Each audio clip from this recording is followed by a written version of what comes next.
नमस्कार, द देसी अड्डा पर आपका स्वागत है। मैं हूं राकेश तिवारी। देखिए, प्रशांत किशोर के आगमन से पूर्व सिवान भाजपा की राजनीति में भूचाल आ गया है। सिवान भाजपा के दो बड़े नेता अपने अपने बयानों से सिवान की राजनीति को गर्म कर दिए। देखिए, स्वास्थ्य मंत्री मंगल पांडे ने आज से 2 दिन पहले जिस तरह से सिवान में शहाबुद्दीन को लेकर सवाल उठाए थे, सिवान में अपराध को लेकर सवाल उठाए थे, अब उन्हीं सवालों पर उन्हीं के पार्टी के बड़े नेता पूर्व सांसद ओम प्रकाश यादव ने जो फेसबुक पोस्ट किया है, उसके बाद सिवान की राजनीति में हड़कंप है।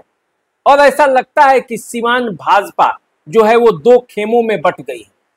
2025 के विधानसभा चुनाव से पहले बीजेपी में इस तरह से गुटबाजी सतह पर आ जाना किसी भी तरह से सिवान भाजपा के लिए ठीक नहीं है और इसका संकेत अब मिलने लगा है।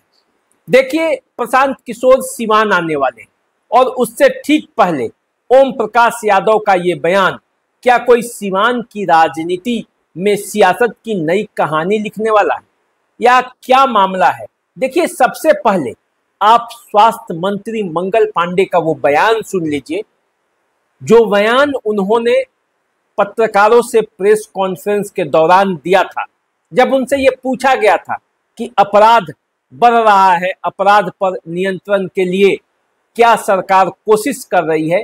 मंगल पांडे का जरा वो बयान सुन लीजिए, सिवान के बारे में उन्होंने क्या कहा था।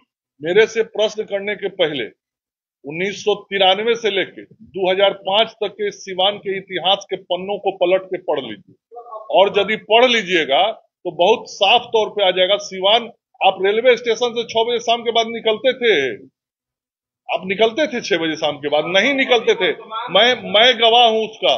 मैं जब कभी हाजीपुर से ट्रेन से आता था तो सिवान रेलवे स्टेशन से 6 बजे शाम के बाद लोग नहीं निकलते थे, उस स्टेशन पर रात भर रह जाते थे।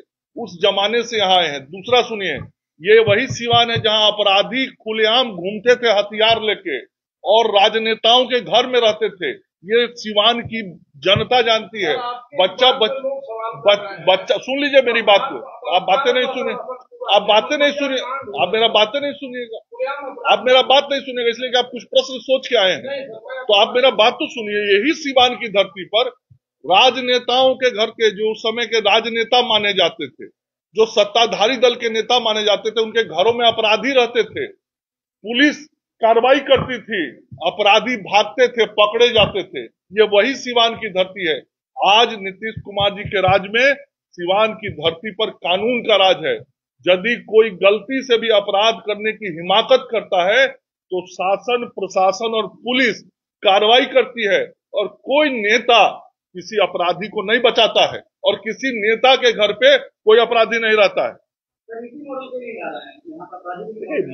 मॉडल तो अलग विषय हमारा है कानून का राज। विषय है अपराधियों पर कार्रवाई, अपराधियों को जेल भेजना, जो कानून सम्मत कार्रवाई है वो कार्रवाई करना, पुलिस प्रशासन को खुली छूट देना, पुलिस प्रशासन पे कोई दबाव बंदिश नहीं रखना। क्या था लालू जी के राज में? क्या भूल गया क्या सिवान का जनता? थाना किसके कब्जे में रहता था? अपराधियों के कब्जे में रहता था। गुंडे बैठे रहते थे थाना पर, हिम्मत नहीं होता था, किसी के घर में घटना हो जाती थी तो कोई FIR दर्ज करा ले।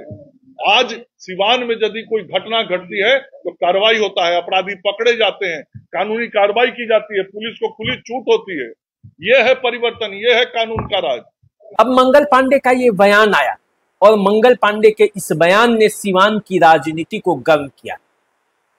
मंगल पांडे बीजेपी के बड़े नेता हैं, राज्य में, देश में और सिवान की राजनीति में उनकी पकड़ है, लेकिन उस पकड़ के बावजूद सिवान में पूर्व सांसद ओम प्रकाश यादव ने जो फेसबुक पोस्ट किया है, उसने सिवान भाजपा की जो अंदरूनी सच है उसको उजागर किया है। देखिए, ओम प्रकाश यादव ने फेसबुक पोस्ट करके कहा है कि सिवान में मरहूम मोहम्मद शहाबुद्दीन साहब मुद्दा नहीं है, मुद्दा बढ़ता अपराध और अपराधी है।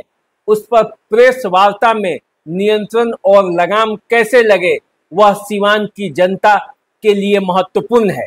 जो आदमी इस दुनिया में नहीं है अब एनडीए के शासनकाल में भी अपराध में मोहम्मद शहाबुद्दीन साहब को जोड़ना स्वस्थ राजनीति के संकेत नहीं है।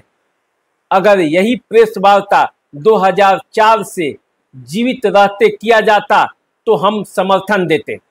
सरकार हमारी है, प्रशासन हमारा, तो नियंत्रण भी हमने करना है।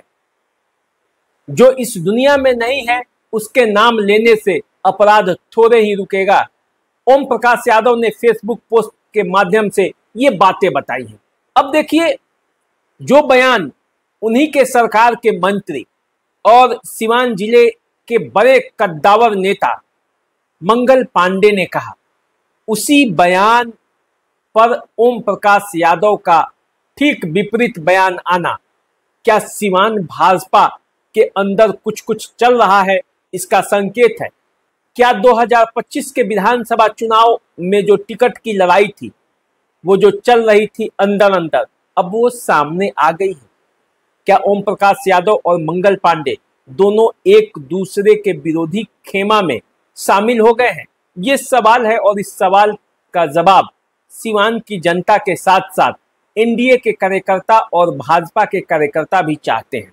क्योंकि देखिए, ये लंबे समय से चल रहा था, दोनों में शीत युद्ध की बातें आ रही थी, लेकिन खुलकर अब एक दूसरे के खिलाफ बोलना, एक दूसरे के विचारों से अलग विचार रखना, ये तो कहीं ना कहीं से संकेत है कि बीजेपी में सब कुछ ठीक नहीं है। और यदि बीजेपी में सब कुछ ठीक नहीं है तो 2025 के विधानसभा चुनाव की लड़ाई कैसे होगी, ये भी एक सवाल है। देखिए, 2020 का जब चुनाव हुआ था तो 2020 के चुनाव में सिवान जिले के 8 सीटों में से 6 सीटें महागठबंधन ने जीत ली थी और कई सीटों पर कुछ इसी तरह का विवाद था। उन विवादों के वजह से एनडीए को भारी नुकसान उठाना पड़ा था। अब फिर से वो विवाद सामने आ रहा है और जैसे जैसे चुनाव आ रहा है वैसे वैसे सिवान की राजनीति भी गर्म हो रही है। देखिए, ओम प्रकाश यादव को लेकर शुरू से ही ये कहा जा रहा था कि यदि इस चुनाव में उन्हें टिकट नहीं मिलेगा तो वे निर्दलीय प्रत्याशी के तौर पर भी चुनाव लड़ सकते हैं, किसी दूसरे पार्टी में जा सकते हैं।